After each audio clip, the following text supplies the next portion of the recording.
வணக்கம். தேடல் தெளிவு திருவருள் அர்த்தமுள்ள ஆன்மீக வழிபாடு ரிஷபா யூடியூப் சேனல் வழியே மீண்டும் உங்களுடன் கருத்துக்களை பகிர்ந்து கொள்வதில் மிக்க மகிழ்ச்சியடையும் உங்கள் விஜயராகவன்.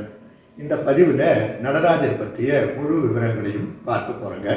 பஞ்சபூதங்கள் அவரோடு எவ்வாறு தொடர்பு கொண்டது, அவர் படைப்பு, அழித்தல், காத்தல், அருளல், மறைத்தல்னு ஐந்தொழில்களை எவ்வாறு செய்கிறார், அதுக்கப்புறமா பார்த்திங்கன்னா 6 அபிஷேகங்கள் என்னென்ன, பஞ்ச சபைகள் என்னென்ன, இது போன்ற எல்லா விளக்கங்களையும், மற்ற திருக்கோயில்களில் நடராஜர் உடைய சிறப்பு வடிவங்கள் என்னென்ன, நடராஜருக்குரிய முக்கியமான தலங்கள் என்னென்ன அப்படின்றதெல்லாம் இந்த பதிவில் விரிவாக பார்க்கலாம் வாங்க.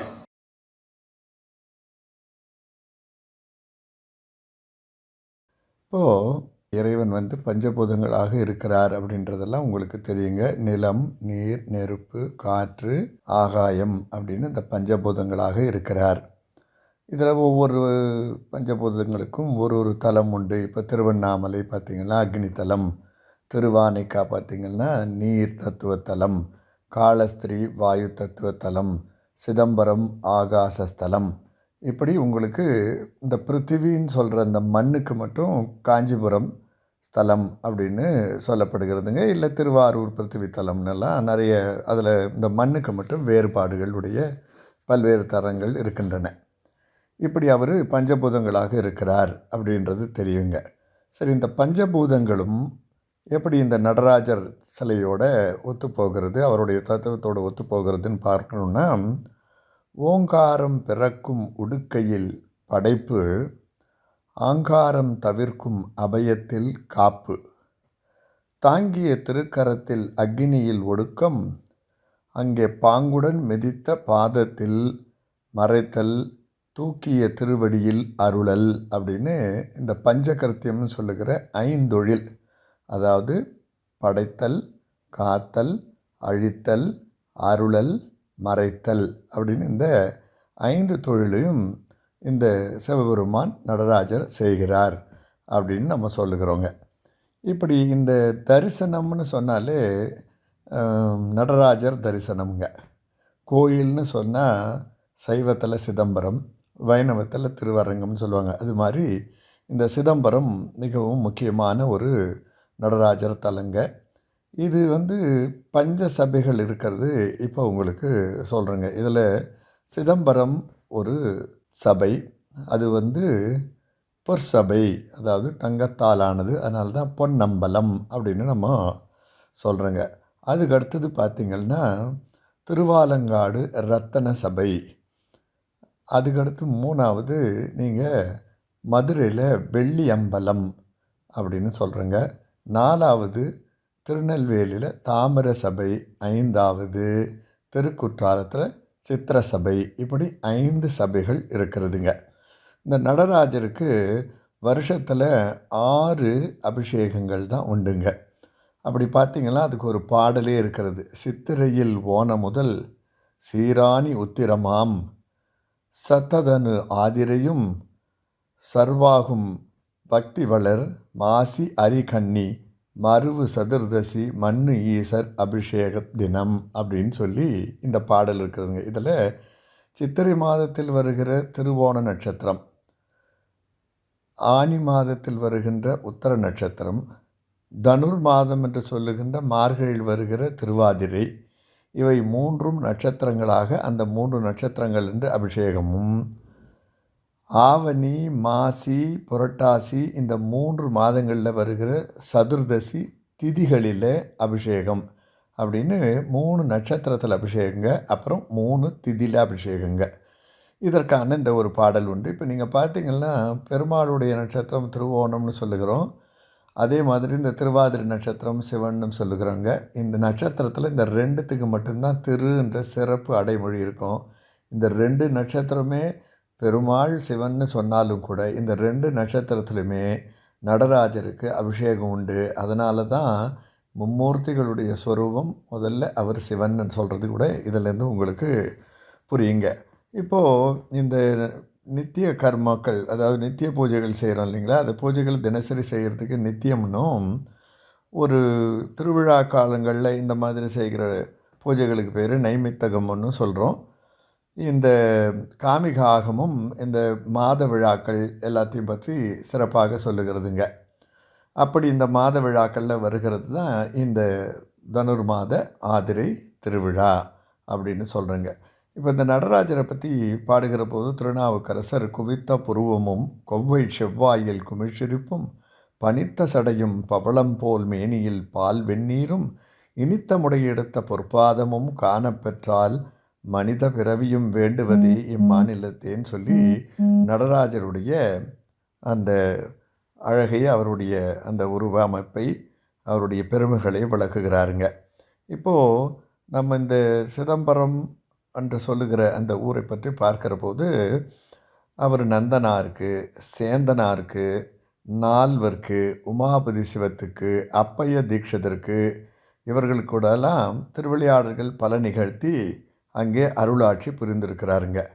இந்த நடராஜர் தத்துவம் பார்த்திங்கன்னா அவருடைய அந்த நடனம் அணுக்களினுடைய அமைப்போட ஒத்துப்போகிறது. அண்டத்தில் இருப்பது தான் இந்த பிண்டத்தில் இருக்கிறது என்று நாம் எப்படி சொல்கிறோமோ அதுபோல் அணுவின் அமைப்பை விளக்கும் சிலை அப்படின்னு சொல்லப்படுகிறதுங்க. இந்த நடன அசைவுகளுக்கும் படைப்பு தொழிலுக்கும் அங்கே சம்பந்தம் இருப்பதாகலாம் கூட அறிவியல் சொல்லுகிறது. இப்படி அவருடைய நடனத்தை பற்றி பேசுகிற போது நம்ம இந்த சப்தவிடங்க ஸ்தலங்களில் இருக்கக்கூடிய தியாகராஜர் எல்லாம் கூட பார்த்திங்கன்னா அந்த நடனங்கள் சொல்லப்பட்டிருக்கிறதுங்க.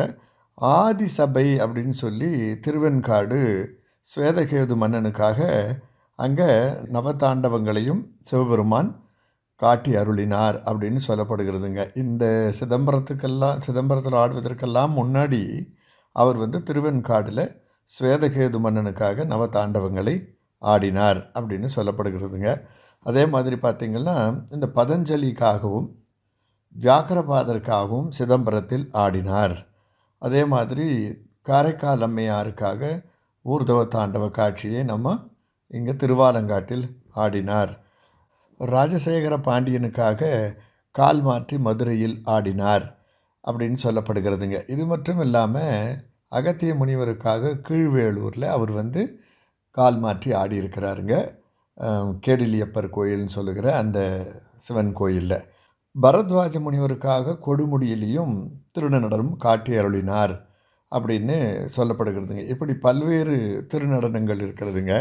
இதில் நாம் இந்த சப்தவிடங்க ஸ்தலங்கள் சொல்லிக்கிட்டு இருந்தோம் இல்லைங்களா, அதில் பார்த்திங்கன்னா திருவாரூரில் அந்த திருமால் மூச்சு காற்றுக்கு ஏற்ற மாதிரி அஜபா நடனம்னும், திருக்காரவாசலில் குக்குட நடனம்னும், திருக்குவளையில் பிரம்ம தாண்டவம்னு சொல்லுகிற நடனமும், திருநள்ளாறில் உன்மத்த நடனமும், நாகை வேதாரண்யத்தில் அம்சபாத நடனமும், திருவாய்மூரில் கமல நடனமும் அப்படின்னு சொல்லுகிற இந்த 7 சப்தவிடங்க ஸ்தலங்களில் இந்த 7 விதமான நடனங்களும் சொல்லப்படுகிறதுங்க.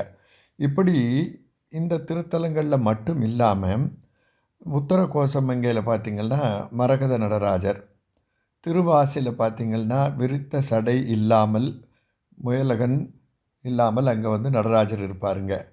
வயலூரில் பார்த்திங்கன்னாலும் அங்கே திருவாசியே இல்லாமல் ஜடாமுடி இல்லாமல் இருக்கிற நடராஜர் கிரீடத்தோடு இருப்பாருங்க. பேரூர், அவிநாசி, திருமுருகன் பூண்டி, திருப்புத்தூர், ஆனந்த தாண்டவபுரம், திருநல்லம், திருச்செந்தூரில் சங்கரருக்கு முருகனே நடராஜராக காட்சி தந்ததாக இருக்கிறதுங்க. அதே மாதிரி ஊற்றத்தூரில் பஞ்சநதன நடராஜர்னு ஒரு வித்தியாசமான கல்லாலான ஒரு நடராஜர் இருக்குதுங்க. இது நோய் தீர்க்கும் சிறுநீரக கோளாறுகளை போக்கும் நடராஜர்னு கூட அந்த நடராஜரை சொல்லுகிறாருங்க. இப்படி பல்வேறு நடராஜருடைய சிறப்புகள் இருக்கிறது. இந்த திருவாதிரை களி கதை பார்த்திங்கன்னா நம்ம பட்டினத்தார்கிட்ட பொருளாளராக இந்த சேந்தனார் என்றவர் பணியாற்றி வருகிறாருங்க சிதம்பரத்தில். அப்படி இருக்கிற சமயத்தில் பட்டினத்தார் அவர் ஞானம் பெற்று இந்த உலக வாழ்க்கையை விடுத்து நிறைய பொருள் ஈட்டியிருந்தாலும் அதையெல்லாம் விட்டு திடீரென அவர் துறவு கோலம் பூண்டு சென்று விடுகிறார். அவருடைய பணத்தை எல்லாம் நம்ம சேந்தனார் எடுத்து ஊர் மக்களுக்காகலாம் பகிர்ந்து அளித்துவிட்டு தனக்கென்று எதுவும் வைத்து கொள்ளாமல் அவர் உழைத்து பிழைத்து வருகிறாருங்க. அவர் பண்ணுற வேலை பார்த்திங்கன்னா விறகு வெட்டி அதை விற்று அதில் வரும் காசில் அவர் சாப்பிடுவார். அது இல்லாத அவர் ஒரு பெரிய சிவனடியார். அதனால் அவங்க வந்து தினமும் சிவனடியார்களுக்கு திருவமுது படைத்து விட்ட பிறகே அவர்கள் உண்பதாக அவரும் அவர் மனைவியும் வாழ்ந்து வருகிறார்கள். அப்படி ஒரு நாள் அவர் விறகு வெட்டி விற்கப் போகிற போது பெருமழை வந்து விட்டதுனால அந்த விறகும் நனைந்து விட்டது. வாங்குவதற்கும் ஆள் இல்லாமல் போய்விடவே அந்த விறகுகளை விற்க முடியாமல் வீட்டுக்கு திரும்பி வருகிறார். வீட்டுக்கு திரும்பி வந்து தன் மனைவியிடம் நடந்ததை சொல்லி, இன்று யாரும் விறகு வாங்கவில்லை, அதனால் என்னால் எந்த பொருள்களும் வாங்கி வர முடியவில்லை என்று சொல்லி, வீட்டில் என்ன இருக்கிறது சாப்பிட என்று கேட்கிறார். அப்பொழுது அந்த அம்மையார் அங்கே இருக்கக்கூடிய உளுந்தை வறுத்து அரைத்து ஒரு களி செய்து வைத்து, அதே போல் சிவனடியார்கள் யாராவது வருவார்களா, அவர்களுக்கு அளித்து விட்டு பிறகு சாப்பிடலாம்னு பார்த்து கொண்டிருக்கிற சமயத்தில் ஒரு சிவனடியார் அவர் மழைக்காக அவர்களுடைய வீடு ஒதுங்குகிறார். வீட்டுக்கிட்ட அவர்களுக்கு திருவமுது படைக்க அவரை உள்ளே அழைத்து அவருக்கு இங்கே நடந்த கதையை சொல்லி இந்த களிதான் இருக்கிறது என்று கொடுக்கிறார்கள். அவரும் வாங்கி அந்த களியை உண்கிறார். அந்த களியை உண்ட சிவனடியார் மிகவும் ஆனந்தப்பட்டு சந்தோஷப்பட்டு, இது மிகவும் அருமையான ஒரு ருசியோடு இருக்கிறது, நான் இதுவரை இதுபோல் எங்கேயுமே சாப்பிட்டதில்லை, தேவாமிர்தமாக இருக்கிறது என்றெல்லாம் ரொம்ப புகழ்ந்து அவர்களை பாராட்டுகிற போது அவங்களுக்கு ரொம்ப சந்தோஷமாகிறது. அந்த வந்திருந்த அந்த சிவனடியார், எனக்கு இன்னும் கொஞ்சம் இருந்தாலும் கொடுங்க, நான் வந்து அதை எடுத்துக்கொண்டு போய் விட்டு என்னுடைய அடுத்த வேலைகளுக்கெல்லாம் கூட சாப்பிட்டு கொள்ளுகிறேன் என்று கேட்கிறார். அவர்களுக்கே கொஞ்சம்தான் இருந்தது, இருந்தாலும் சேந்தனார் மனைவியிடம் சொல்லி இருப்பதையெல்லாம் அவரிடம் கொடுக்க சொல்லி விடுகிறார்கள். அவரும் வாங்கி கொண்டு சென்று விடுகிறார். மறுநாள் அங்கே சிதம்பரத்தில் தேர் திருவிழாலாம் நடந்து கொண்டு இருக்கிறது. சேந்தனாரும் அந்த விழாக்கெல்லாம் சென்றிருக்கிறார். இது காலையில் பார்த்திங்கன்னா அந்த திருக்கோயிலினுடைய புரோகிதர் வந்து நடராஜருடைய கோயில் கதவை திறக்கிறார். அவருடைய சிலையில் அவருடைய வாயில் இந்த களி ஒட்டி கொண்டிருக்கிறது. இதை பார்த்து அவர் என்ன இது மாதிரி இருக்கிறது என்று போகிறது. அங்கே கீழே அவருடைய பாதத்துக்கிட்ட எல்லாமும் களி சிந்தி இருக்கிறது. பூட்டி வைத்த கோயிலுக்குள் யார் வந்து இவ்வாறு செய்திருக்க முடியும் என்று அவர் யோசித்து இதை வந்து மற்றவர்களிடத்தில் சொல்லி அது அப்படியே மன்னனுக்கும் செல்லுகிறது. மன்னன் அதை ஒரு ஆச்சரியமாக நினைக்கவில்லை. ஏனென்றால் அந்த முந்தைய நாள் இரவு மன்னனுடைய கனவில் சிவன் தோன்றி, நான் இந்த மாதிரி நீ எனக்கு தினமும் அறுசுவை உணவு படைத்தாலும் சேந்தனார் என்பவர் அருளிய அந்த தந்து எனக்கு உபசரித்த அந்த களிதான் எனக்கு மிகவும் பிடித்திருக்கிறது, அவரை நீ பார்த்து அவருக்கு எல்லா விதமான செல்வங்களையும் தர வேண்டும் என்றெல்லாம் சொல்லி மறந்திருக்கிறார். இதுவும் அதுவும் சேர்ந்து போகவே அவர் வந்து அந்த சேந்தனார் என்பவரை தேடும்படியாக தன்னுடைய படைப்பரிவாரங்களிடையே உத்தரவிடுகிறார். இப்படி செய்து கொண்டிருக்கிற சமயத்தில் அன்றைக்கு அந்த திருவிழாவிலே தேர் வந்து அலங்கரிக்கப்பட்டு அதை ஊர்வலமாக எடுத்து செல்லலாம் என்று இழுத்தால் தேர் நகரவே இல்லை. யானைகள் கட்டி இழுத்தாலும் நகரவே இல்லை.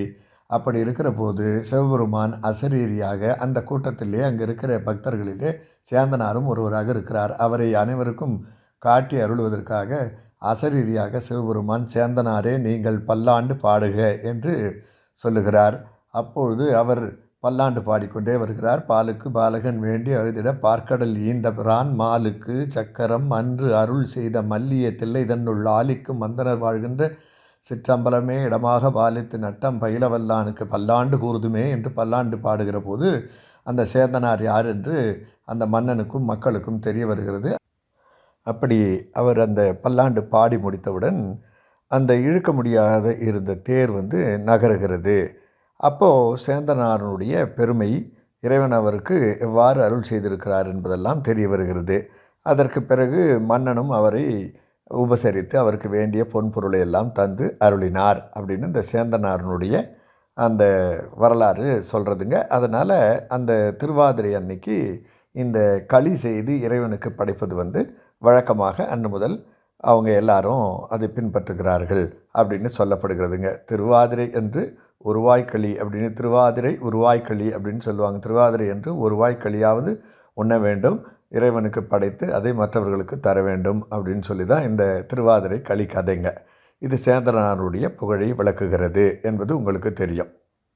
இந்த காட்சி தந்து அவருக்கு வீட்டிற்கு வந்து அந்த களியை உண்ட நாள் வந்து திருவாதிரை நாள். அதனால் இந்த திருவாதிரை நன்னாளில் இந்த நடராஜருடைய இயற்கையோடும் அறிவியலோடும் படைப்போடும் இந்த நடனங்கள் எல்லாம் வந்து இணைந்திருக்கக்கூடிய, படைத்தல் தொழிலுக்காக இறைவன் ஆடிய தாண்டவம் காளிகா தாண்டவம் அல்லது முனி தாண்டவம் என்றும், அது தாமிர சபை திருநெல்வேலி என்றும், இந்த காத்தல் தொழிலுக்காக இறைவன் ஆடியது கௌரி தாண்டவம் அல்லது சந்தியா தாண்டவம் என்பது மதுரையிலும், இருண்ட நள்ளிரவில் சங்கார தாண்டவம் ஆடிய அந்த திருவாலங்காடு அழித்தல் தொழில் இடத்தையும், மறைத்தல் தொழிலுக்காக திருக்குற்றாலத்தில் ஆனந்த தாண்டவம் ஆடியதையும், சிதம்பரத்திலே ஆனந்த தாண்டவம் ஆடியது அருளலுக்காகவும் என்றும் கூட இந்த 5 சபைகளில் அவர் ஆடிய அந்த ஆனந்த தாண்டவம்,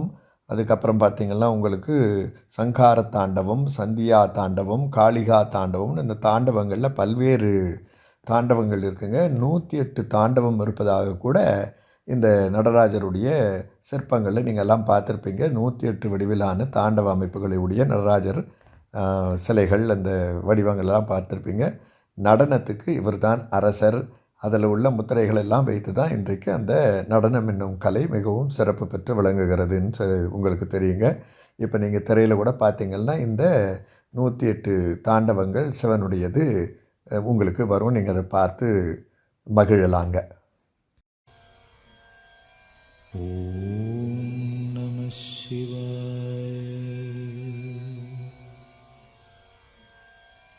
ஓம் நம சிவாய.